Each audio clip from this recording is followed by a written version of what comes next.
Hey folks, Randy Newberg here. Thanks for tuning into the Hunt Talk Radio podcast, also known as Randy Newberg Unfiltered. Got to thinking about the past podcasts we've been doing and how most of them are a bunch of old gray-haired guys like me for the most part. And that's all great. It gives us a lot of insight about hunting and conservation and how we got here. But as I got to thinking about that in November, I said, you know what, it's time to start talking to some of the younger people and younger people who maybe aren't that well known, but are, in my mind, making a difference behind the scenes. And you're going to hear our podcast guest today, Lorenzo Sartini from goHUNT.com.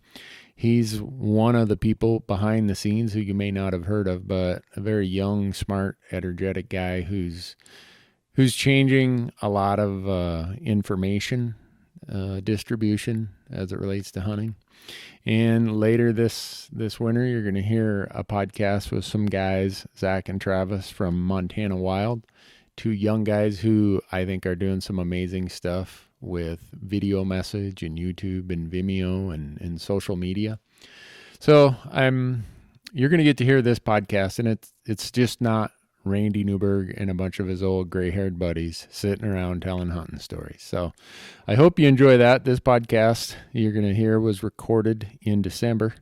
And let's get to that now. Thanks for joining us. Hey, folks. Randy Newberg here. Thanks for tuning in to another episode of Hunt Talk Radio, the Randy Newberg Unfiltered podcast. And again, I am recording this podcast from Las Vegas, Nevada.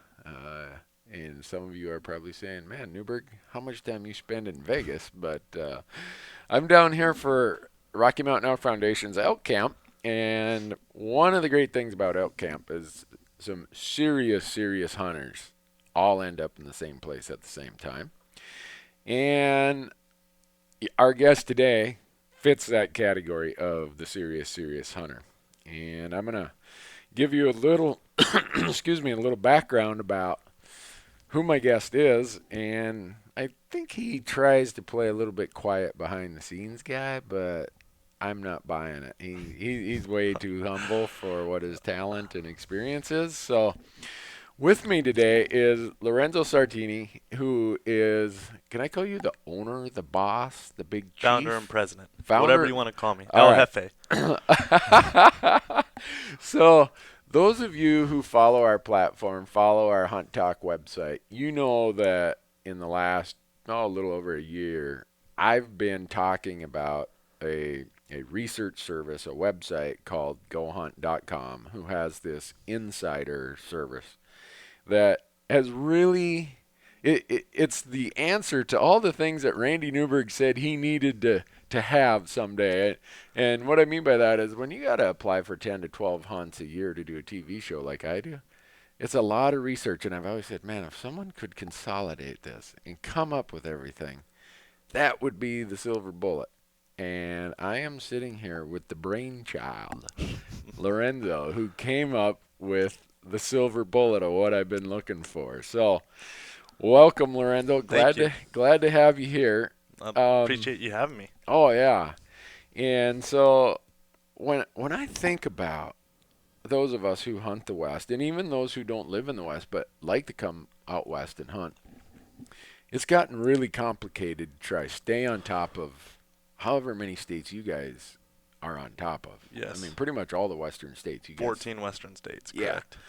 Yeah. And every one of them have their own little quirks. Some have bonus point systems. Some have preference point. I mean, some have a mixture of the two. Right. It's confusing as all get out. Yeah. It's crazy. And so I got to ask you, before we get into how, all your hunting background, what was the thing that caused you to say, there's got to be people out there who need this information and want to use it? It was a complete selfish decision, actually. So, right? Like, I wanted to know that information, but I could never find it. And I knew there had to be a better way. I knew there could be something done to make it easier, to make it better. Yeah. If a guy like me couldn't figure out the information that I wanted or needed to know, draw more tags, find more hunts, more opportunities, it was mind-boggling to me that it took me so much time and I had to go to so many different places, and I still left somewhat empty of the full information. Right. It was crazy to me. So it was really built for me, honestly. Like I found the right guys to bring on board. I found the right guys for the technology aspect of it, the right guys for kind of the user experience of it, who've been online for a long time, come from a very big background of online, and I literally just told them what I wanted to see, and them kind of being, from the outside looking in the hunting industry, they would bring up other ideas to me. Well, how about we show it like this, or how about we bring this information along with it, and we can do weather, and we can do all these things. And I'm sitting here going, yeah, it sounds good to me. More is better. Yeah, more is better. It makes it even easier now. So, it was a total selfish decision. I just couldn't find the information I wanted, so I built it. That's interesting you say that, because I'm the guy who is going through that same process, but it never occurred to me, because I got in this long habit over time, because I started doing these multiple state applications in the early 90s, so I'm like this old long-toothed gray-haired fart. And I got accustomed to having file cabinets full of stuff and maps with the my own little chicken scratch on it. But you're right. There was never any place I could go to get everything in one spot. And I'm not that organized. So when I tried to do that, it was just a mess of a room. I lost the information that I already found. It was not good. Yeah. And the thing that ended up happening for me is every time a state would change something, I felt like I had to hit the reset button and relearn this and relearn that. Like when Arizona went to, I don't know how many years ago it was, it used to just be they had one draw. Yep. Then they said, we're going to take 20% of the tags and put them in what they call the bonus pass. Exactly. It took me 2 or 3 years to get kind of back to where I thought I was comfortable with this. And then to refigure the new draw, it's now based on the tag allocations and the bonus pass. Yeah, so it's crazy. I know some people listening are probably like, man, those guys must be serious about figuring this out, because it really gets down to, in the West anyhow, if you can't get a tag, you aren't going hunting. It's not like where I grew up in Minnesota, where you go down to the sporting goods store or the hardware store and you buy your deer tag and you go hunting. In the West, these application dates, I mean, what do we got? Alaska right now is December. It's December, and if you want to hunt next fall in Alaska, you got until like a week from today or something like that. December 10th or 15th or 15th this year, 13th or 15th, I think it is this year. It's crazy. So if you're listening to this, and if you've always dreamed about getting into the Western hunting gig, if you're new to it, or if you are someone like you and I who've been doing it for forever, information is king.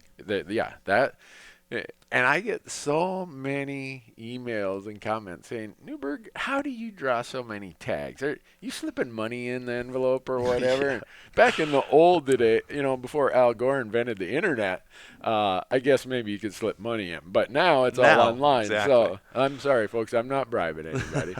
But what I am doing, I am in a constant quest for the best information I can find. That's how I feel. Yeah, and when you guys popped up on the radar, I heard about and I instantly, I'm like out there, I'm checking this out. I'm like, nah, this has got to be something. Nah, that ain't, And then I ran into you guys at Elk Camp last year. Yep. And I'm like, let me play with your system here for a while. And you guys just kind of let me have at it. And I'm asking all kinds of questions, and you and Chris and others are like, oh, yeah, here. I'm like, it seemed to me like such a daunting challenge to accumulate all this that I was like your worst. It was. Okay. It was. So I was like your worst skeptic when I first saw it. I was sweating bullets when you were checking it out, because I know you know your information. So I'm sitting there going, man, I hope everybody put everything in the right spot, And so I left Elk Camp last year, and I'm like, this could be one of those game changers. This could be something that makes my life. And not just my life. Everything I do about my show, my website, is about getting people to equipment and services that make them a better hunter or gives them more opportunity to go and hunt. Yep. And it was as I thought it would be. And Glad to hear it. Yeah, and I'll just take for an example of what Randy does. And I get a ton of questions that are similar to what I use your system for. Someone will say, Randy, I want to go and hunt elk in Colorado, but I really don't know where to start. Well, you guys, for all these western states, you have not just, here's a little map of the unit. You guys have everything about the moisture trends, the harvest stats, access issues if you need to get around private terrain photos. Everybody always wants to know what they're getting themselves into as far as the physicality of the hunt and things like that. So just tried to put everything somebody would want to know about that single unit into one spot. Yeah, I mean, the thing that always where it reminds me that you guys do this precipitation stuff is the monsoon seasons of Arizona and New Mexico. I always, because the graph pops up, and I'm like, because it has this big spike in July, August, and September always on that one.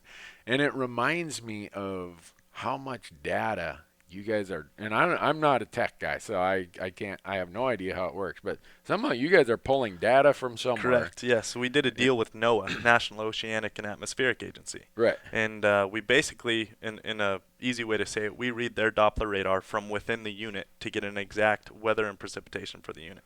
Getting back to the selfish comment, this was 100% everything that I wanted because growing up in Las Vegas my whole life, I've hunted desert deer and desert elk my entire life. The rain season affects my hunting season immensely. Right? Like I live and die by rain seasons. Yeah. The health of the herds, how scattered my animals are going to be, and I could never get real weather from within the unit because Nevada's so desolate.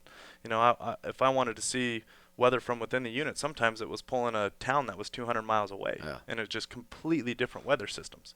So that one was a sticking point for me that I said there's got to be a way to figure out weather from within a unit. There has to be a way. Yeah. And we went out and tried to do it and figured it out. And those of us who live in a northern latitude, like I live in Montana, and we'll get into your Montana story here shortly. Yes. But we kind of have a tendency to forget about that part until I draw a tag in New Mexico or Utah or Nevada or Arizona, and then all of a sudden I'm like, you know what, Randy, you better figure out the moisture patterns here. Exactly. This is going to have a huge impact on where you're going to hunt, how you're going to hunt, everything else. And I think those of us who up north, because water is so abundant, rivers and creeks and lakes and springs, they're everywhere. Yeah, and so that's just one of just the whole multitude of features that goHUNT and your insider program have. Correct. And we're going to get into some more of those. But I made mention of the Montana story. So Lorenzo and I are kind of like a mirror opposite in some respects. I live in Montana and graduated from college in Nevada. Lorenzo lives in Nevada and graduated from college in Montana. Yep. How did you end up in Montana? So, it's a story about football, basically. It was about athletics. So I've grown up playing athletics my entire life at a very high, competitive level. So from the time I could strap on a football helmet, I was playing. And then I also went to a very athletic, esteemed program for football. So I went to Bishop Gorman High School in Las Vegas. Yeah. Played with a lot of really good players who are playing in the NFL today. Some are doing very, very well. But when I was there, I was doing really well. I was getting looked at by colleges. I had a few college scholarships offered to me, some D1A schools and some D1AA schools. Yeah. And University of Utah at the time was number, I think, 4 or 5 in the nation. The year they beat Alabama was my recruit year. So I had a scholarship from those guys. I had a scholarship from some of these other schools. But I was talking to my dad, and I was telling him I've been hurt in high school, right? And I'm a bigger kid for high school, but when I go up on these college visits, these kids are massive, like massive. So if I'm hurting my shoulder and my knee now, I want to be able to hunt like football has always gotten in the way of me hunting. Yeah. And in Nevada, we have a great program for youth. I had a tag every year in Nevada growing up until I was 18 years old. Yeah. So every year I had a deer tag, and we had a little duck lease with my dad, so I was always hunting deer and ducks growing up, but football always got in the way. I only had 1 day here, 2 days there, 3 days here, and that's how I grew up hunting, and it just drove me crazy because my passion was chasing deer and elk and shooting ducks, and I had to go to football practice. I loved it. I loved being a part of the team. I loved doing all that stuff. I'm a very competitive person. But then when I was getting hurt and it all kind of stacked up on me, I was really looking at my options for college to really change my lifestyle at the moment. I grew up in the city. Hunting was not easy. I had to drive a long ways to go do it. It was a big plan to go do it. It was never just easy. Yeah. So I only wanted to go to college in mountain towns. So Colorado State, University of Utah, University of Colorado, Oregon State. Those are the kind of schools that I was going to the football camps and trying to get looked at by their scouts and get scholarship offers. Little did I know, D1A schools can require a certain amount of hours out of you weekly. I had a friend tell me D1AA schools can require, I think it's 30% of the time, or I apologize, I don't know exactly the numbers, but they require much less hours from you a week. Okay. And he told me about University of Montana. All right. Montana, never hunted there, never really seen it. I'm going to go up and check it out. So I go up there for football camp. 2 days into the football camp, Bobby Houck offers me a scholarship on the 50-yard line of the Grizz Stadium. One of the best experiences of my life. I'll never forget that experience. It was amazing.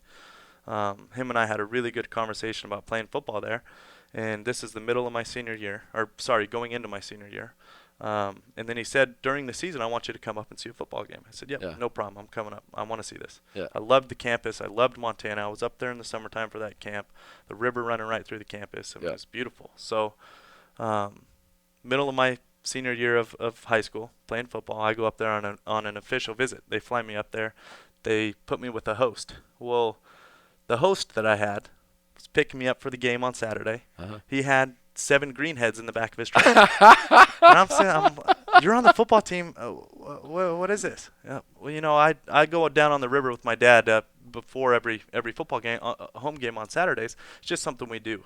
Like, so you're telling me you can go to the river, shoot ducks, and be back for your football game? Yeah, on the late games, that's what we do. I said right there, I'm in. I accept. I'm in. I'm done.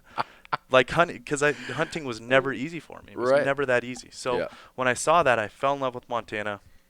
To make the story shorter, I played out the rest of my senior year and got hurt again at the very end of my year. Yeah. And I went through a struggle of trying to decide if I'm still going to play football, but I just constantly had that hunting passion eating at me, just telling me, go do what you want to do. Right. Football isn't going to be there. I wasn't going to the NFL. I knew I wasn't going to the NFL. So really it was 4 more years of getting hurt, playing, still fun. Like I said, I'm very competitive. But I found to be competitive in other ways and decided not to play. And still went up to University of Montana because the hunting was easy. So I got there. And to this day, my dad still doesn't know how I graduated. All I did was hunt. It was awesome. It's funny that in some universities, people go there and the extracurricular activities are not as wholesome as hunting. Exactly. But some of those schools you mentioned, a lot of the schools in the Rockies, hunting and fishing are a huge part of the extracurricular activity. I agree. And so that's an interesting story. So you do that, you get out of Missoula, and so when I was in Missoula, I was technically a lot of the selfish talk about building Insider. When I was up there, I was shooting a lot of ducks and I was having fun, but I couldn't really find a lot of information on big game hunting. I wanted to go shoot some bulls and shoot some whitetail. I'd never killed a whitetail yet. Yeah. But only killed some mule deer and some bulls down here in the south, and I wanted to know where I could hunt, how I could get the tags. And I'm not the biggest, bookworm on the planet. I don't like reading. I hate state proclamations.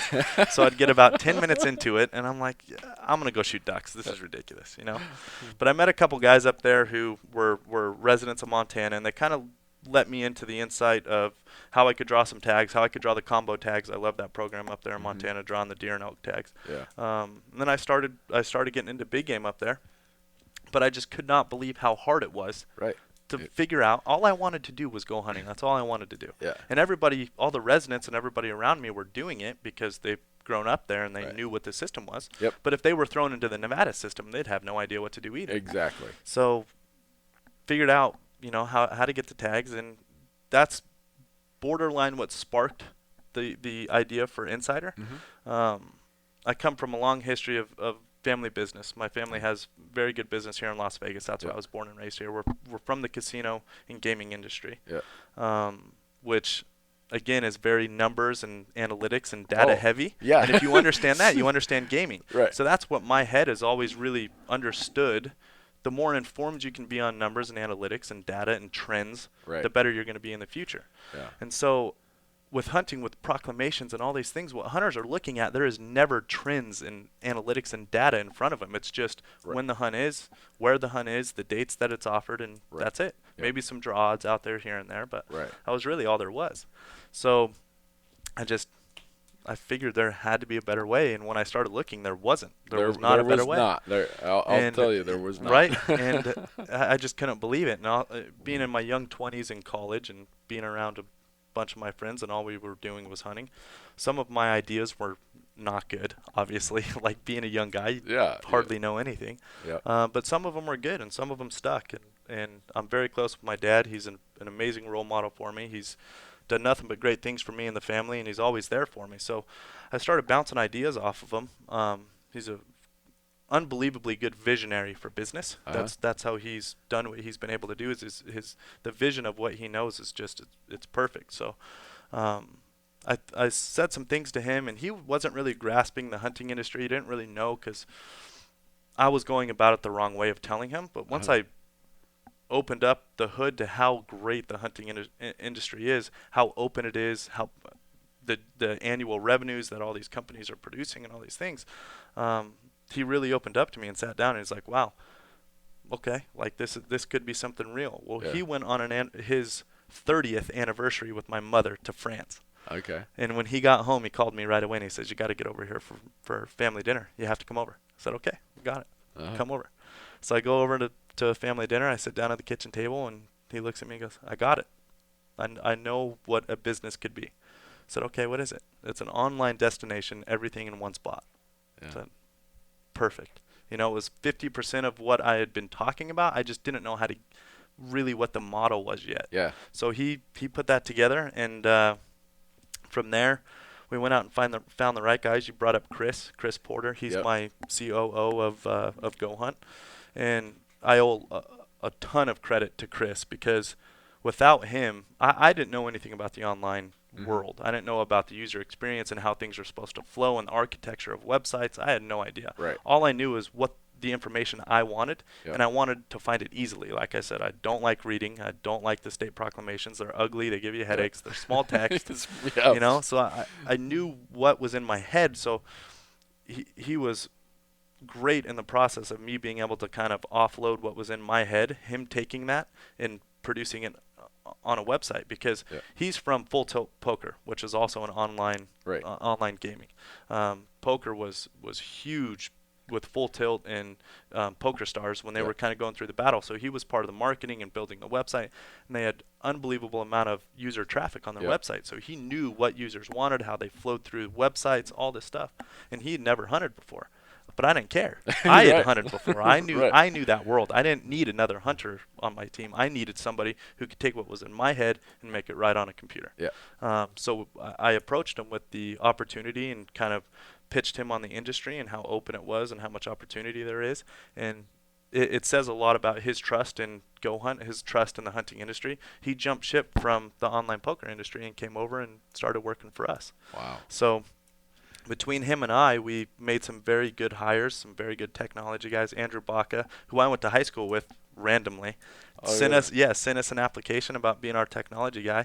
And I hadn't seen him since high school. Barely even knew him in high school. He was 2 years older than me in grades. So I barely knew him. But yeah, he wrote us an application. We called him in and ended up hiring him. So he runs all of our technology. He's a great guy. He's from here in Las Vegas as well. He was running all of the like event and hotel bookings for the Sands Corporation, huge corporation. Right. So he has a very good technology background, and between them two, we've done something really cool. Yeah, really cool. You have, and for those of you who are listening to this, I would encourage you to go out to goHUNT.com, because besides the intensive data information, there are a ton of really good articles. You guys always have. It's fresh content. I mean, it's not like one of these sites where one guy wrote a story and you show up there 18 months later and the same story is still on the page. I mean, the Brady and the crew you have, I mean, they're the real deal. The guys, Brady's awesome. You guys have the folks you guys have writing this stuff and researching. I get on the phone, I talk to them, and I was talking to them down on the floor at the show, and you just know that these folks, they've been there, they've done that, and there's occasionally there's a funny story there, or there's some pictures that are good humor, but a lot of it is very relevant to anyone who's interested in this Western hunting gig. And again, I don't care if you're from Iowa or South Carolina and you want to come out and do this. I'm excited because you guys have built the bridge that crosses the huge canyon Randy Newberg was scrambling to get across for 20 years. To all the fruit of information. Right. And so for those of you who are listening, I would say go look at it, and you're going to find there's a lot of valuable stuff there. And so can we talk about what you guys showed me, the kind of absolutely under the hood thing? So I think it's a good time to start sharing the under the hood stuff. Okay, so one of the things that has always been missing, and part of this is because states, I don't know who is in charge of the technology stuff at these state agencies, but trying to get draw odds in any usable format from state agencies can be, I get frustrated. Near impossible. Beyond frustrated. And you say, well, I need it broke out by resident and non-resident. Well, we're sorry, we don't give it to you that way. Well, I know that, but it'd really be useful to us if you could. And so I'm down at the Elk Camp trade show yesterday and walk over to the goHUNT booth, and I see that Lorenzo has this big smile on his face, like, wait till you see what we got. And the one thing that is at the core, I think, of getting tags and doing your research and analysis about where should I apply, what are the trends, how can I have something at least moderately predictive of what my odds are, has always been that draw odds thing. So you guys are wrapping all that up in there. I mean, dealing with state agencies is never easy. Right. We try to move as fast as possible to keep all of our users informed with really daily updates of what's going on within units or within animal trends or anything like that. But the draw odds is it was tough. The states don't, they ingest the information. Right. Broke out as, like we were talking about before, with the preference points and the bonus points and first pass and second pass and first choice and third choice. They ingest all of that information. But when they put it in their Excel formats and their PDFs, most states, I'll kind of generalize it here, but most states only will produce first choice. Right. First pass, first choice, and that's it. Yep. New Mexico being one of them. Nevada's probably the worst of, they only produce that first choice, which is it's nothing for Nevada because the first and fifth, as you know, are exactly the same important. So it comes down to a lot of different other math levels than just what the first choice was. And then Arizona with their first pass, second pass, and bonus pass, like it's just crazy, and they don't make that information publicly available. Well, I've got to give huge credit to the team of goHUNT. I mean, that's what we focused on from the very beginning, was putting the right people in place that know how to get the information, what information we need, and actually go get it done and get it. Yeah. So we have hounded down the state agencies in Arizona and Nevada and all these places, and it's taken, I mean, we would have loved to have draw odds a year ago. But what we're committed to is we want to be the best. We want to have the most accurate information and be the best at it. So it wasn't right. We didn't have the right information. We would be on par with, majority of what's out there for draw odds. We said, let's take our time and do it the right way. So finally, we have got the information we need from the states. They worked well with us. Arizona turned out to be very nice to us. Yeah. Nevada's being very nice to us now, and some of these more more in-depth draw odd states like those. New Mexico obviously is very, very easy because there's no bonus points, there's no preference points. It's just the number of tags and number of applicants. That's it. Yep.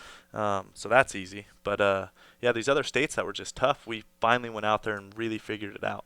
And Andrew Baca, he kind of led the draw odds charge of how it was going to be architected and how it was going to be presented to the website, and really what the end numbers are going to be. He's a very smart guy, obviously running our technology, but he's very math savvy too. So he's going to get mad at me, but we have I can't even pronounce it. Like, I literally cannot even pronounce what our predictive draw odds are called.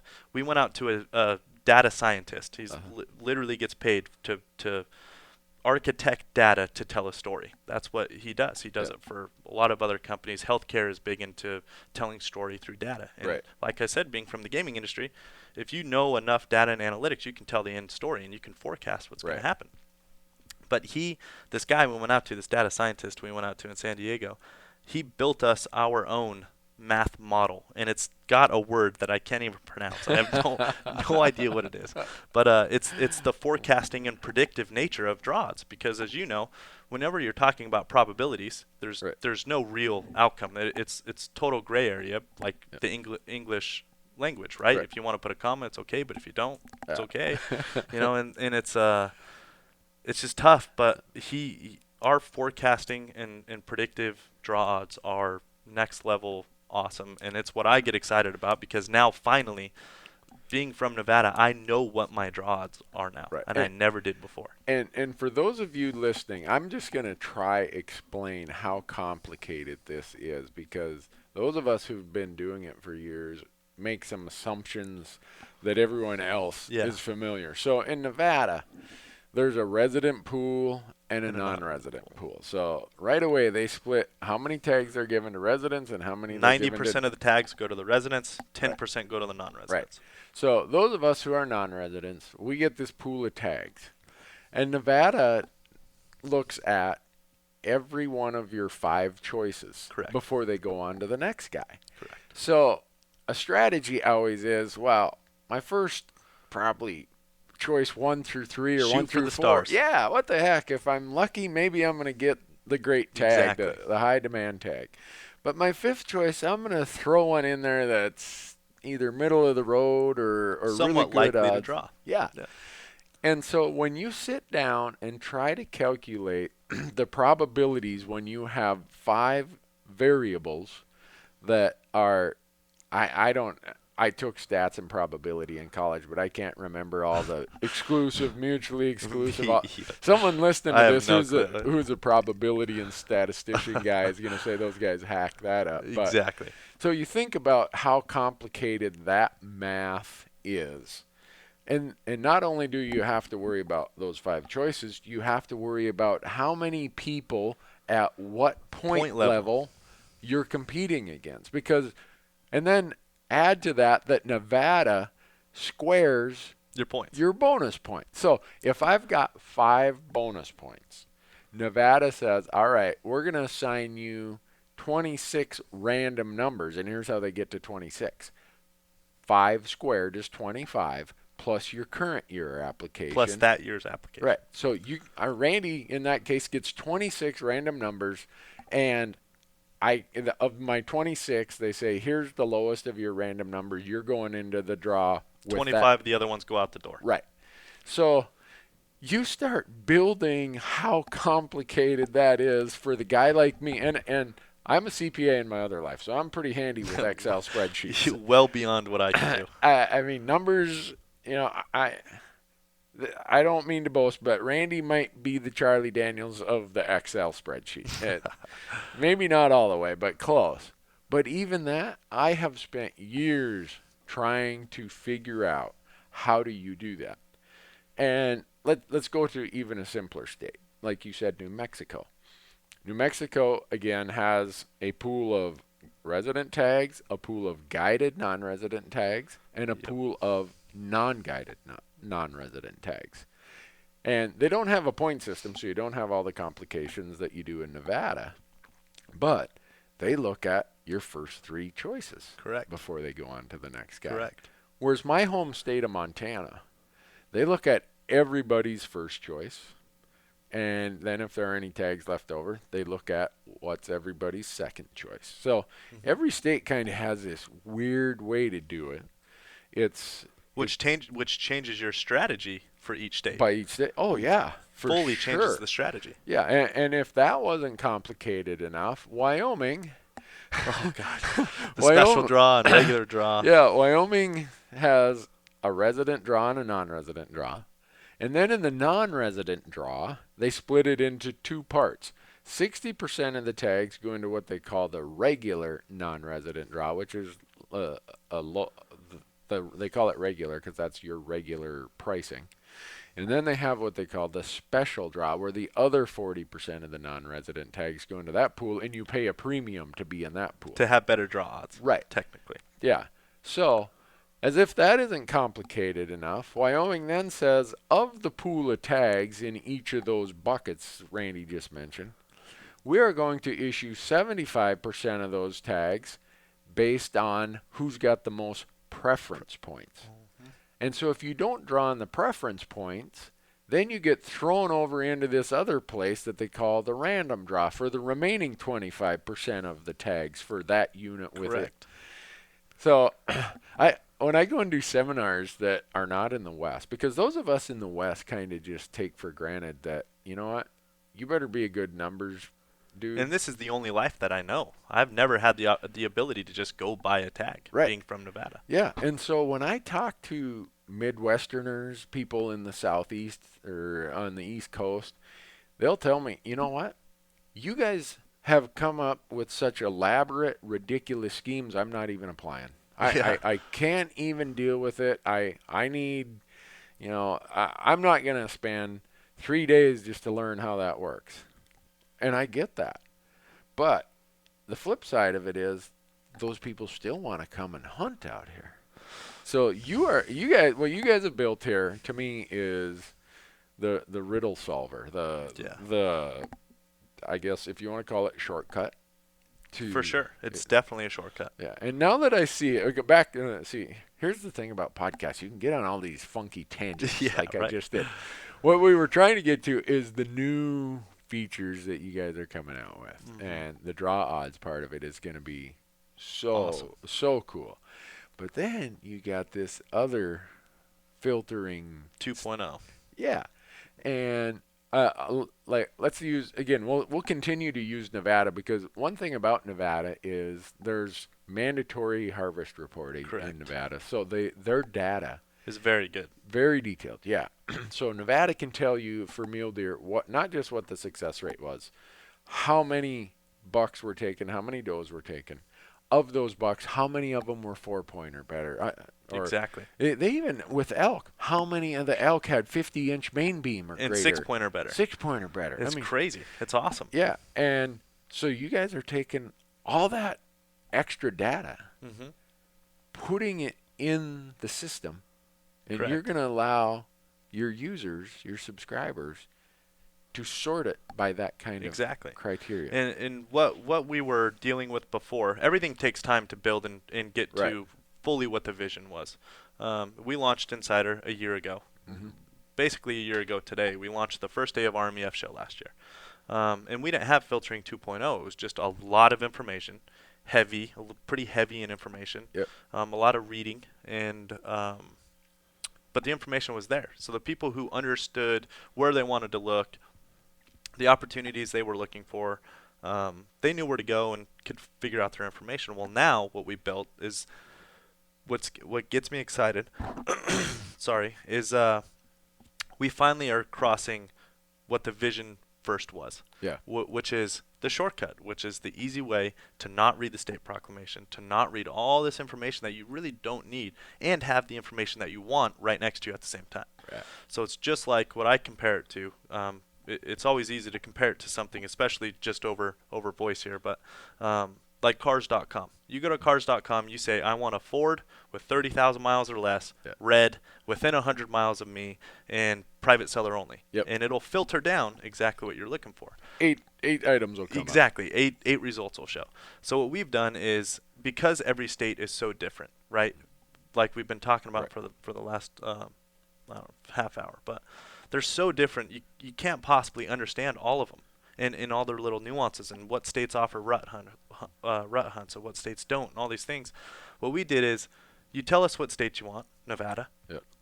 You want elk. You want 340 bulls or better, 50% harvest success or better than 50% chance of draw odds at 7 non-resident points, and less than whatever private amount of ground, and we will filter out all of the units that don't meet your criteria, and then all the ones that do meet your criteria are right there in front of you. Yeah. And then we have a pretty cool compare feature, just like cars.com. You can start comparing the two against each other, the 2 units or 3 units or whatever you just came up with, and we'll start to tell you which ones have the most bulls with 6 point or better, the bull to cow ratios in each one.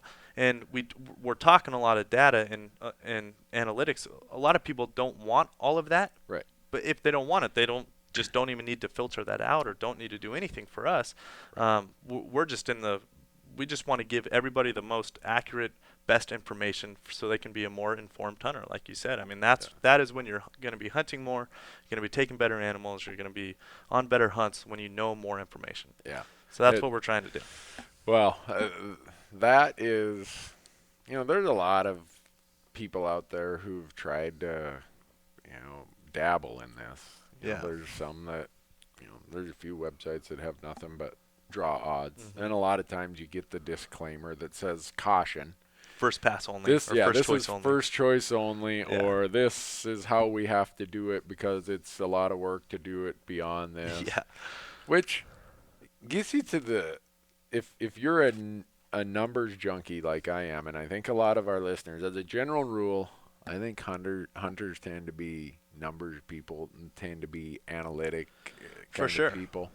In the CPA world, we say the only thing worse than no information is incorrect information. It is way more dangerous. In a business, we say the same thing. Wrong information is way worse than saying, I don't know. Yeah. If you give me wrong information, that is 10 times worse than telling me I don't know. Right. And so what you guys are going to have here is something that is when I saw it yesterday, and here's the example. I told Ben, all right, log me into Nevada. And so I kind of felt like I had to sign a non-disclosure agreement or something. I feel like I'm walking into Fort Knox, and not that you guys treated me that way, but we treat our product that way, though. Right. We keep closed doors on it until it's right, so right. people know that it's going to be right when they see it. Yeah, and so my son has 15 elk points in Nevada. And I did That's a good problem to have there. Yeah, I did exactly what you said. I put in his point total. Mm-hmm. I'm like, all right, I want units where more than 50% of the elk have a 50-inch main beam. Mm-hmm. And where more than 50% of the elk harvested are 6 point or better. Mm-hmm. And in your map of Nevada, it started out with every unit that had elk, and the ones that didn't meet my criteria faded away. All of a sudden, I'm looking at like 6 units is all. Exactly. I'm like, no, if I tried to go do all that at my desk at home, days on end. Yeah, I would have needed to pack a lunch. Exactly. Exactly. So, and that's the issue I was having trying to figure out where my opportunities were. But I mean, that's exactly the issue I was having. And I can't stress enough, I do not like to read, especially state proclamations. Yeah. So the way that the internet has gone and what it's done for other industries, the travel industry with Expedia and kayak.com and all that stuff, and the car industry, apartment industry with all their filtering and Zillow, those types of things, Right. this has to be possible in hunting. It's got to be. Yeah. The information is there. The states, some like Nevada, have mandatory harvest reporting, and in the states that don't, like Utah, their limited entry stuff has mandatory harvest reporting. They have to. They have to if they're going to call it a limited entry. So Utah might not be as filter heavy as Nevada, because Nevada has mandatory, but they're limited entry ones where somebody's going to try to burn 19, 20 points on an elk tag. They're going to want to know and compare this type of information from unit to unit. Yeah. And it's right there in front of them. No doubt. So obviously you and I, we sit when we've met, we're like two crazy guys talking about all this stuff. And the listener has, I'm sure they're thinking, man, what are these guys got their, they sitting there with pocket protectors and visors on, like accountants in a dark room or something. But I want to ask you to just give me a little bit of not background, but I ask this of just about every guest. Mm-hmm. You've spent your whole life hunting, Lorenzo. It's obvious that when someone says hunting, Lorenzo sits up, his eyes sparkle, he gets a big smile on it, like you do. I'm right a passionate now. guy. I'm a passionate guy. I love to hunt.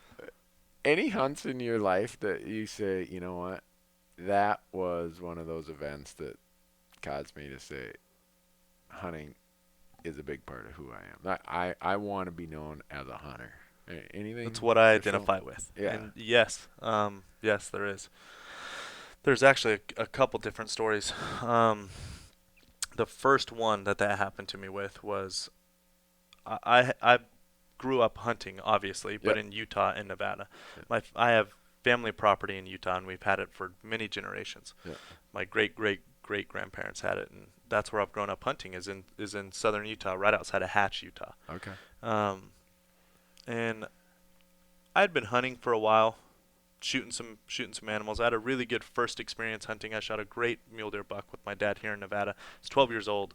He spotted it. We bedded it. I ended up killing it. But that's too young to really understand, in my opinion, to really understand what happened, right? I agree. What happened between my dad and I, what happened to us in killing this unbelievable deer. The very first deer I ever killed is the deer of a lifetime. It's over 200 inches. And it's like, but I was just too young to really understand what it was, Yeah.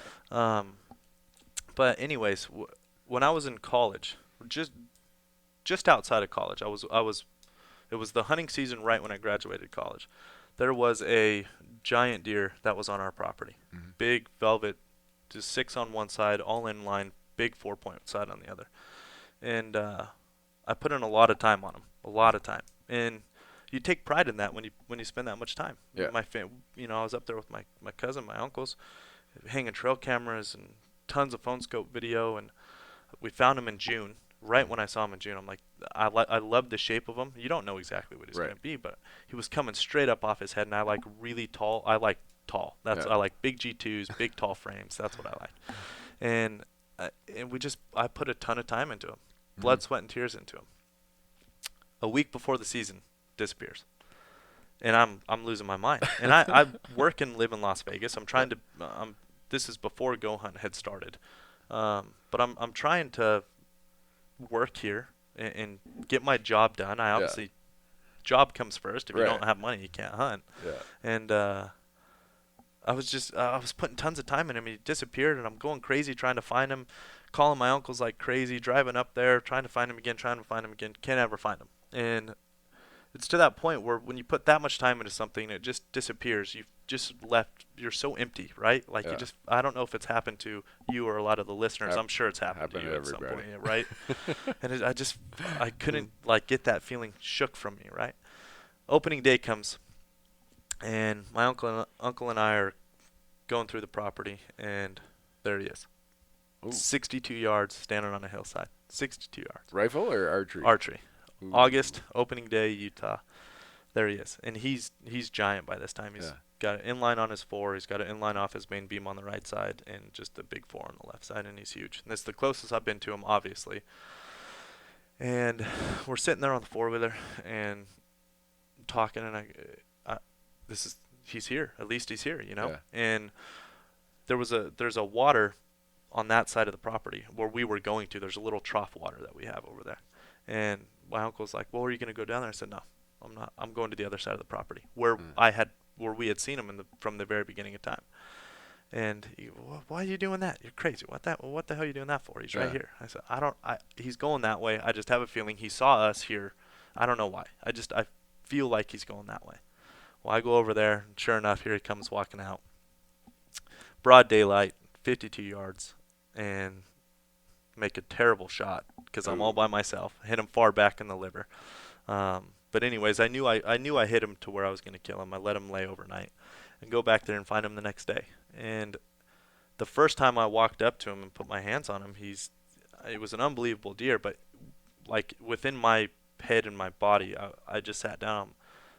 This is what I used to feel in hunting. In football. This is what I just like, my competitive nature, my success. I like working hard for stuff and making stuff happen, and it happened right there. And I'm sitting under a tree holding this deer, and I'm just telling myself, like, this is who I am. This is what I like to do. This is me. This is what I like to do.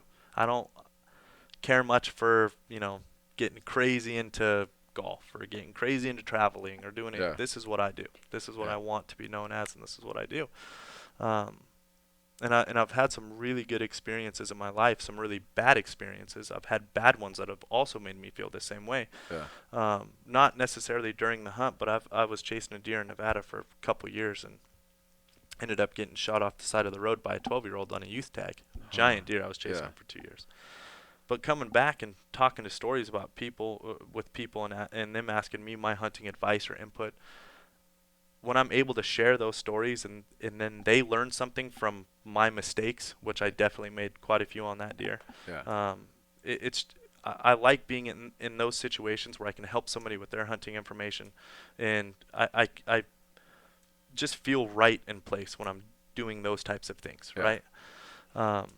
But the last one, which is kind of the ceiling point, because it was really right when goHUNT was going live.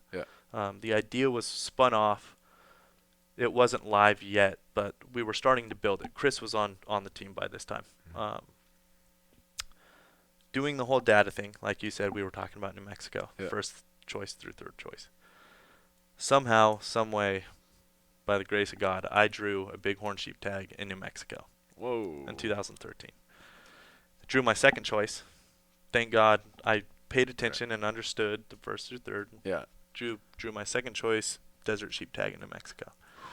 So lucky. Right? And on top of that, where I drew, there's 2 seasons. 3 tags for the first season, 3 tags for the second season. I drew the first season. So I had first shot at the sheep on the mountain too. But I ended up going down there by myself. I was talking to a buddy through Instagram. I had never met him before ever in my life. His name's Spence Huff.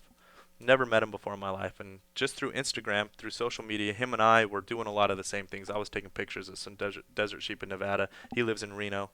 We were just kind of going back and forth about hunting, and he had some Nevada tags at the same time I did. Anyways, I couldn't get my brother or anybody because of work, obviously, to get on this hunt with me. So I go down there by myself, and I tell Vince, like, hey, he owns his own granite company.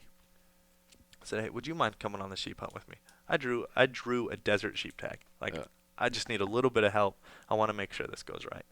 Yeah, sure. So he flies in. I pick him up. We hit the sheep unit. The hunt opened on a Tuesday. We started scouting on a Saturday. Saturday, Sunday, Monday. Monday night, I find the ram that I ended up killing.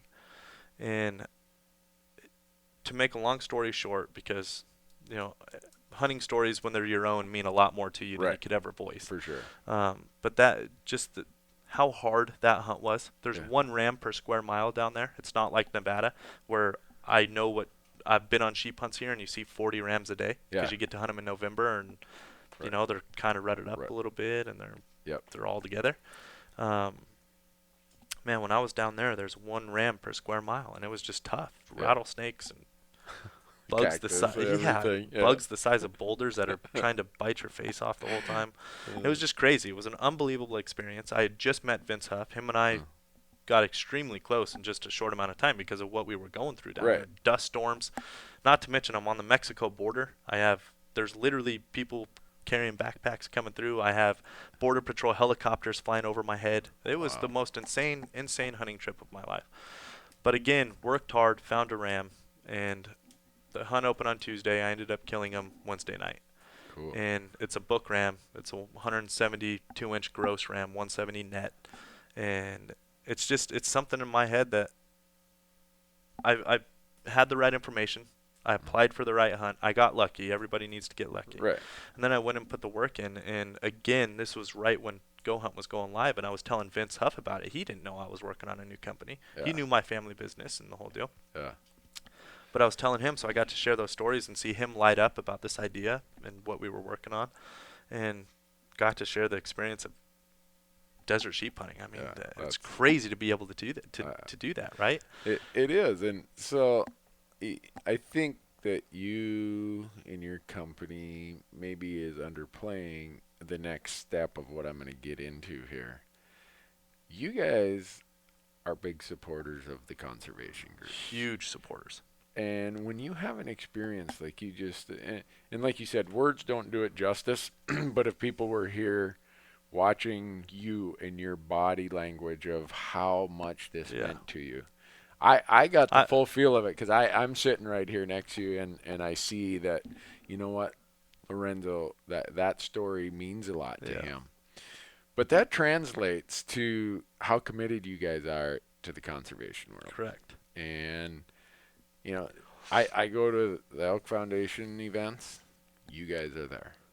I go, it's Sheep Show in Reno, and we're there. And we go to ISC in Sacramento and all these places. Right. Yeah. And so I think people who take hunting to such a level of passion and identity as you're describing seem to have this just, how do I say it, just almost intuitive and inherent connection that this was a unique opportunity that I am so grateful for.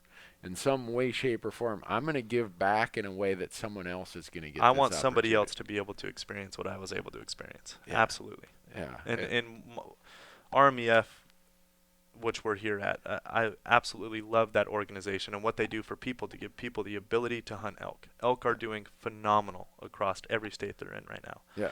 Tags are going up. Even in Nevada, the tag quotas are going up for good reason. There's enough area, and there's enough good bull elk to be harvested. But my favorite thing that they say is hunting is conservation, and it is. Right. I had my turn hunting desert sheep in New Mexico. I want to give back to the sheep organizations and let somebody else experience what I was able to do. And the elk hunting, the same way hunting a bull elk in the rut. I mean, you probably do that more than anybody. And it's something so special. And I think hunting in general, one thing I love about hunting and what it's done for me and the relationship between me and my brother and my father, it instills huge levels of gratitude, responsibility, and I think both of those make you committed to conservation, because when you feel the gratitude of harvesting an unbelievable animal and all the experience you just went through with close friends or family or whatever it is, and the responsibility of taking an animal properly, morally, put it in the freezer, have that memory on your wall, all those things, you can't help but be connected to conservation in the end, because you want that for your kids. Selfishly, I want that for my kids. Absolutely. And I want other people to experience it too. So when I'm at these shows, I can have somebody come up to me, "Oh man, I drew a sheep tag. Let me tell you the story." And I get to watch somebody else tell me their sheep story instead of me and always telling them, Yeah. And it's just, it's something that we love, and we will always support conservation. That is the biggest part of hunting to us. And without conservation, it doesn't exist, in my opinion. Yeah, and I know our listeners are like, Randy, everybody who you have on your podcast or on your TV show, it's always about conservation. And I hope nobody ever tires of us continually making that statement, because there are people who have asked to be on this podcast. And how do I say this without offending somebody? But I don't want to say they don't have a commitment to conservation, but it's not as demonstrated to me, and maybe they do behind the scenes, but my platforms are always going to be there, like what you said, Lorenzo, that I want this podcast to always be able to have some leverage, or be leveraged in some way, for you, for me, whoever the next guests are, to talk about what hunting means to me, how it's part of my culture, it's part of my identity, and through conservation, it's going to connect me and my family to the land, and that land is then going to be better, it's going to be healthier, so that my children or my grandchildren or the next generation is going to get to shoot, well, maybe not a 200-inch mule deer when they're 12 years old, but that was pure luck. Pure luck. But whether they want to just go and hunt for food, whether or not they, want to spend a whole season chasing one deer, and they know the odds are, and I'm not going to even fill my tag. Exactly. Whatever it is they want out of hunting, conservation is the mechanism by which that becomes possible. I fully agree. And in today's world, I mean, you live in a place where you can see the landscape change rapidly. Las Vegas. I mean, my wife is a Las Vegas girl from the standpoint of she graduated from high school here. I don't want anyone thinking, Randy went and found himself a dancing girl in Las Vegas. Boy, I almost stepped in it. Sorry, Kim. My wife graduated from Valley High School in Las Vegas, and her parents still live here. When she graduated from high school, Vegas was 350,000 people. And some would say, well, what, you graduate in high school in 1905? No, she graduated from high school in 1980. Yeah. So here we are, whatever it is, 30 years later. And this valley, like a lot of places, has just exploded. Yeah. The whole Wasatch Front of Salt Lake, Phoenix, Denver, a lot of places that used to have the opportunity to go out and maybe shoot or hunt or screw around out in the the public lands near town. You talk about how hard it was here. As Vegas and other urban places grow, it's just going to get harder and harder and harder. And when that happens and that growth happens, habitat and the places to do that, the places the animals live, are what takes the brunt of that. Somebody has to protect them. And we as hunters have always been the guys who, we just take it for granted. That's our job. Yeah. And I'm proud that we've always done it. But there's a time I often think, if we can just get the non-hunting part to realize, hey, let us chip in a little bit. Let us help out. Holy cow. Could we do some things? Could not agree more. And that's how I feel all the time. And when I talk to, obviously, living in Las Vegas, having a hunting company in Las Vegas, I run into a lot of people. I drive a truck that says goHUNT.com on the side of it, and everybody wants to know what it is. When I tell them hunting, immediately, majority of the time, obviously, unless it's a hunter, but if it's just somebody who doesn't hunt, more than 50% of the time, they shut me off right away because it's hunting. Yeah. And being in Las Vegas in these urban areas, it's just it's tough, right? Yeah. But the first thing I talk about is human expansion. And that's why RMEF and these conservation programs that protect the lands that the animals live on, because nobody else is going to do it.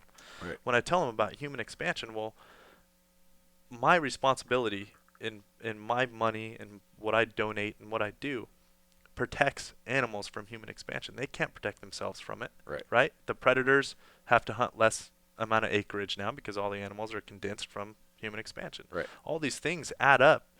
I mean, it's not just buildings being built in Las Vegas, Nevada, right? It's drought across the west. There's less water, less feed. Invasive weeds. So there's less browse for them. Yeah. Then you have the boom of predators with the introduction of wolves back in Yellowstone. Now they're spreading like crazy. They're in Utah, I hope they don't make it to northern Nevada anytime soon. But Yeah. with all these things, I mean, these animals are just they're bottlenecked. They have nowhere to go. So conservation literally is the cornerstone of how to protect hunting. I mean, it's the only way to protect hunting. Yeah. What you just said there struck me because I grew up in a town of 500 people, way out in the boondocks of northern Minnesota, where I wish I grew up. where everybody would hunt and fish and trap, and I don't want to say it was like a subsistence culture of, the Arctic regions or something, or some other subsistence culture, but we ate wild game, we ate fish. It was as close to subsistence culture with an AM/FM transistor radio as you could get. Yeah. And those of us, even now living in Montana, where everybody hunts, where I live in a town of 30,000 people, and you walk down the street in November and people like, you get your elk, in urban areas, and I'm sure a lot of listeners here are probably from some of those areas. Yeah.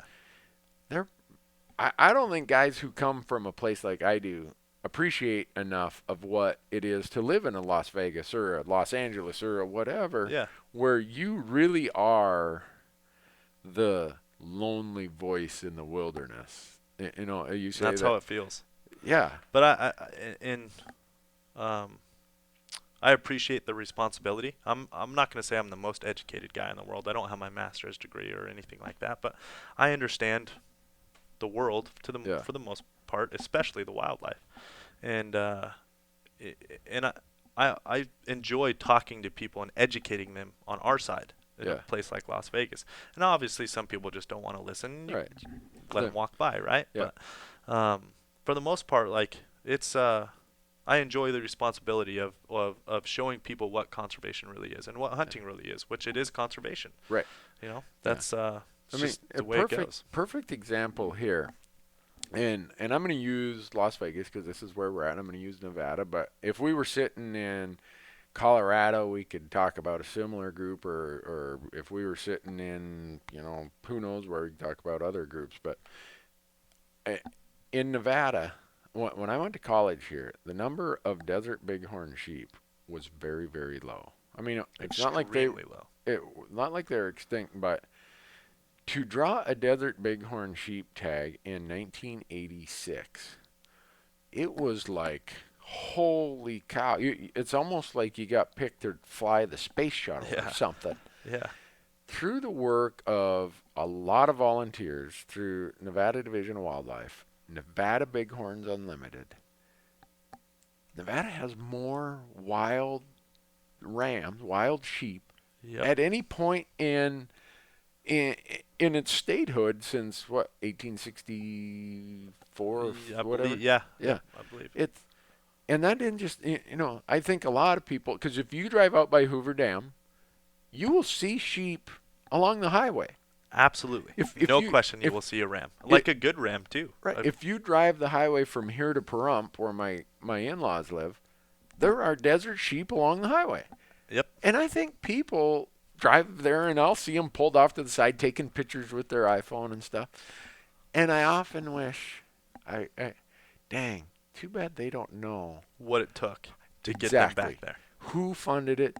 Who carried the load? Who made the sacrifice? Who invested in this? Exactly. Who made it a priority? It's the untold story, and it's the story so easily overlooked. So easily overlooked. And I think part of why it's overlooked is sometimes we as hunters don't even know our own story. So it's hard for us to tell our own story if we aren't fully agree with that. And but I'm saying this here about desert sheep in Nevada. You could probably go to Utah and say the same thing about elk, because there was a time Utah elk numbers were extremely in the crapper. Low. Yes. And now extremely low. On the Wasatch Front, they're saying in some places, we got too many elk here. Over-the-counter tags now. Yeah. Guaranteed tag opportunities. Who would have ever thought, at least what I knew of Utah in the 70s and 80s when I was first starting to think about, the West, maybe someday I could hunt out there.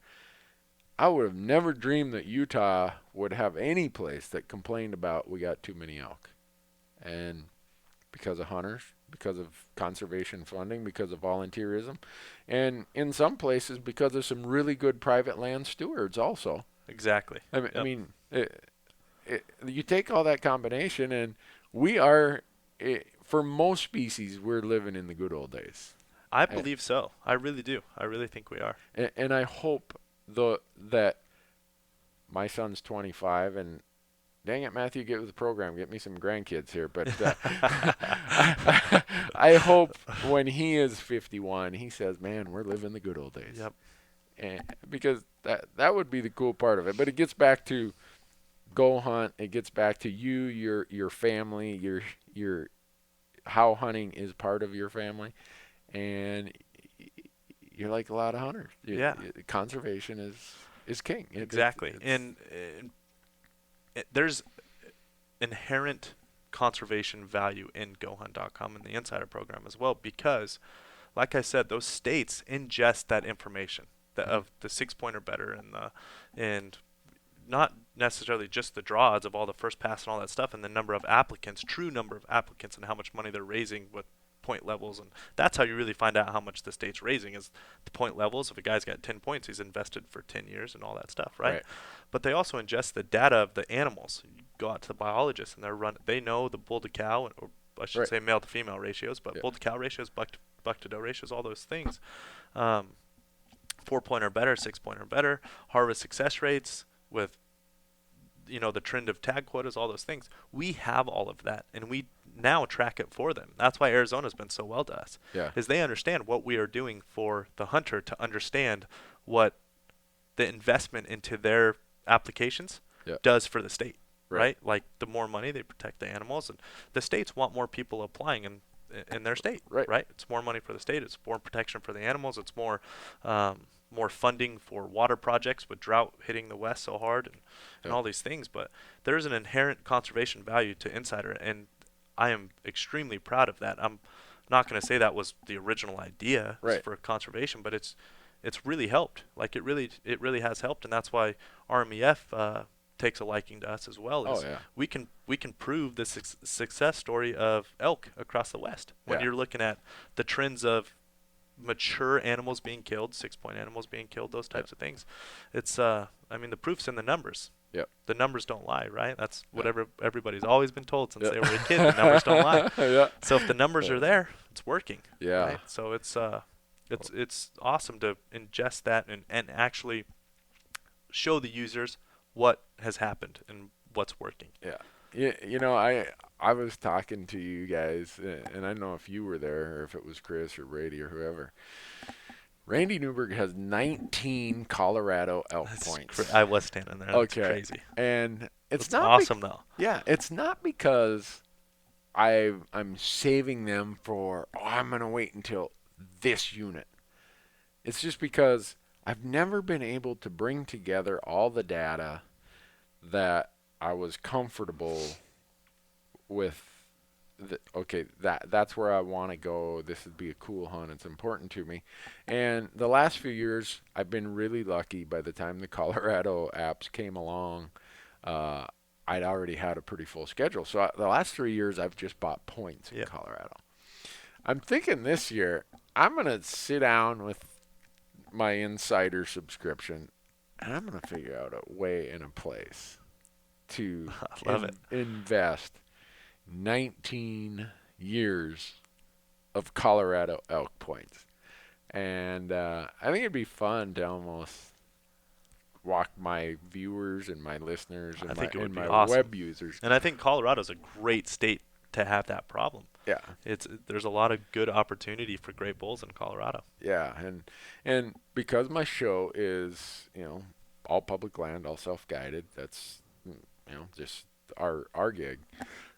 Having all that data you guys have gives me so much of that. I mean, there's some places where I know there's really great bucks or bulls there, high bull to cow ratios, and the draw odds are super good. I'm like, well, just by default, I can almost tell you that access must be an issue there then. Exactly. So I'm just, thinking that through of, I wonder what I should do with those 19 points. Because when you were talking earlier about how so much of this is sortable and through your, what do you call it, Filtering 2.0. That bag of points is getting heavy. Yeah. It's time to empty it. But yeah. so, it's a blessing and a curse to have that many points. It really is. It is. But we've been at this for a little over an hour, Lorenzo. But is there anything else that our listeners that we haven't covered that you're like, Randy, don't forget about this? I don't think they want to know any more about me. Maybe, but well, you know. I think our audience knows that Randy Newberg, the way he's approached this, is I don't use equipment or services just because I want to do the trendy thing or I want to this or that. Everything they see me wearing and using is stuff that a lot of it I don't get paid to use. A lot of it I was using way before the TV show, and since the TV show, a lot of the competitors have come and offered me money, and I'm like, no, it's not something I think my viewer is going to get benefit out of, but thank you. It's flattering. You want me to blah, blah, blah. And kind of your guys' same thing. So just in full disclosure here, folks, last winter when they let me in the back room, I'll call it. The dark room. Yeah. Showed you everything going on. Yeah. I said, guys, I'm going to pay for your subscription because I don't want anything here. And I just want you guys to answer my questions and let me kind of kick the tires and beat on it with a hammer. And they did that. And they're like, you have at it, Newberg. If you can find anything better, you let us know.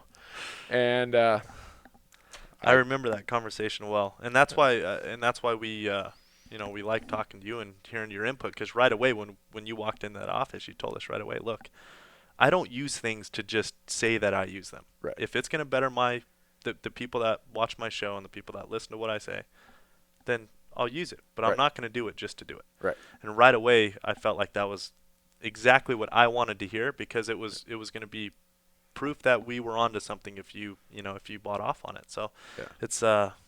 It's been good since then, I believe. Yeah, it has, and I'm excited for the new stuff that's coming out, which we can't let the viewer go without.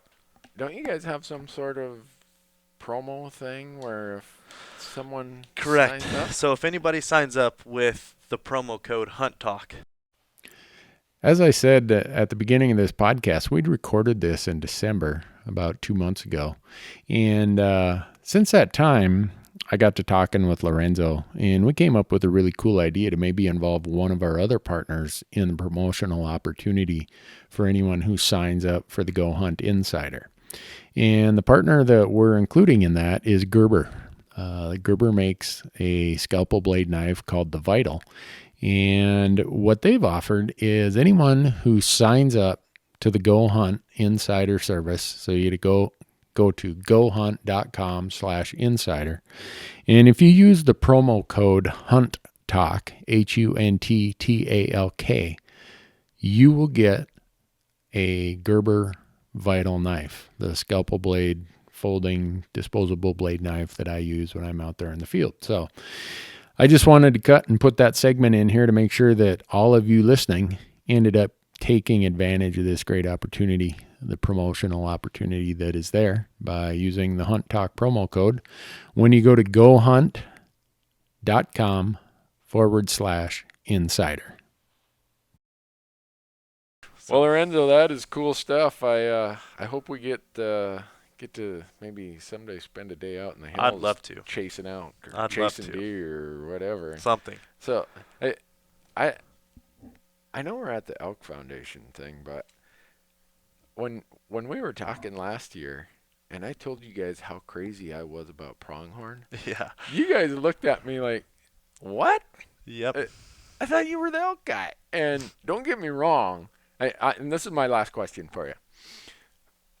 Someone comes to Lorenzo and says, you have the choice. You only get to pick one weapon, and you got to hunt with that weapon the rest of your life, and you only get to hunt one species the rest of your life, what weapon species combination is Lorenzo hunting if that's the only thing he gets to hunt the rest of his life? So I've been asked this quite a bit, actually, and I love and hate this question at the same time because I hate to think that could actually, like, you would have to choose, right? Yeah. And I choose death, really. But no, really if I absolutely had to choose, because I love all the different animals for a lot of different reasons. An elk in the rut is the pinnacle of hunting, in my opinion. Yeah, a bull elk in the rut with a bow in your hands is as good as it gets. Yep. But if I had to choose, like eating one type of food for the rest of my life, doing this one type of hunting, as painful as it is for me to say because I'd miss out on so much else, it would be bow hunting and it'd be mule deer. Yeah. I love the fact mule deer are, they're so dynamic and complex in all forms of themselves. The way they grow their horns are all different, right? Even the typicals, they all look different. You can tell them apart easily, very, very easily. The way they act at different times of their life stages, their age class, they act totally different. The different times of the year, the rut, early August, October, they're just so dynamic to me. It's always changing, so it never gets old to me. I'll always take a mule deer tag because it's always going to be different. Wow. That's why I like it. Cool. But in bow hunting, just for the pure fact, I love having a rifle in my hands because you want what I've always been told is you want the most confident hunter on the mountain put a gun in a bow hunter's hands. And that's how I feel, right? That's right. So I love having a gun in my hands, but if I had to hunt for the rest of my life with one weapon, it would be a bow, just for the sole fact that you would always have to work for it. Yeah. It would never come easy. That is true. And when you said that, I'm thinking, is that almost a condition of employment at goHUNT? Because right. I mean, I read Brady's hunting stuff. Serious archery mule deer. Serious archery. You guys mule deer. have some serious archery mule deer stories. Correct. On goHUNT. It's good stuff, and good ones and very bad ones. That's very just sad ones. That's just part of hunting. Exactly. But, well, that's I'm always interested in that. Not because I ask it for any reason other than just my own personal interest of, okay, I've got this crazy thing about rifles and pronghorn that if pronghorn were the size of elk, because they're so good to eat, I'd probably have to say my one thing would be pronghorn. But because elk with a bow is so fun, and you get a lot of really good meat, I mean, way more than a pronghorn. Yeah. I think for me it's like this neck and neck race, and like you, I almost feel guilty excluding one animal because every one of them are so cool and unique. Exactly. And the opportunities are so intriguing that I almost feel like I shouldn't even ask that question of you or express it of myself. But, it's fun to tempt yourself with that, though, to really understand where you're at with hunting. It is, and I'll tell you, when I've asked that question, not necessarily on the podcast, but other places, a lot of it is regional. Yeah, I fully agree. Fully agree. When you go to Montana, nobody talks about mule deer. Right. If you ask that question, nobody brings up mule deer. Yep. You come down here, it's like 90%. Exactly. And some of the most hardcore mule deer hunters I know live in Nevada. Yep. Southern Idaho. There's some western Colorado. There are some places where mule deer is it. Exactly. Which I get it. I love hunting them too, and so it's. And I think what it comes down to is as well. Sorry to cut you off if I did, but is the opportunity. Like growing up in Nevada and having Utah surrounding us, I could draw a mule deer tag. Right. Especially archery, every 2, 3, 4 years, a very good one. So I have so much more experience hunting mule deer, right? Because it's my obtainable tag. Whereas if you go up north, elk, I mean, elk's easy. You can get a tag whenever you want. Yeah. And I've only been able to hunt elk a handful of times in my hunting career. Yeah. And I think that's what it comes down to is that regional aspect. I'm way more confident in my abilities to hunt mule deer because I've just done it so much more, and I know how they act and I know what they do, and so it's cool. But I want to hunt elk. I'd love to have an elk tag this year. Well, I really hope you guys so. are growing a lot of big ones here in Nevada. Yeah. Oh my goodness, I just it's again I could we could be on this podcast for another hour talking I about agree. conservation success stories and elk in Nevada and how the Rocky Mountain Elk Foundation worked with the agencies. That in fact, I need to make a note that we need to make that a topic in one of my future podcasts, because when I went to college in Nevada in the late 80s, I think the first year they gave away any elk tags, the number of tags was 12 or something like that. Sounds about right. Now they're giving away, in some units, you can apply for a deer elk combination tag here. If you would have told people that, unheard of, when the Elk Foundation, they would have thought you were crazy. Yeah, when they came up with this idea that everyone kind of laughed at, like elk in Nevada, what? And now, I mean, not only is there a lot of elk, the quality is as good as you can find. I'm blown away every time I'm in the mountains at the type of elk I see in Nevada. Yeah. I just can't believe it. That's crazy. Cannot believe it. Anyhow, folks, goHUNT.com/insider. Lorenzo and his crew have been, if you go there, you are going to be impressed. I'll just leave it with that. Yep. And if you want to follow the Randy Newberg platforms, go to randynewberg.com. You'll know everything about our TV show. You'll know Fresh Tracks is our TV show. Most of you know that. You'll know everything about hunttalk.com, our big talk forum. You'll know everything about this podcast. And by the time you listen to this one, we are going to have our entire TV episode library loaded up on the Randy Newberg Hunter YouTube channel and a whole lot of other good stuff. So, Lorenzo, thank you so much. Thanks for having me. Thanks for coming up with a piece of technology that now I don't need to completely pollute my office room with maps and folders and years worth of 3-ring binders and everything else. My wife thanks you for that also. I bet so. And on behalf of the goHUNT team, it obviously takes a lot more than a single individual. Right.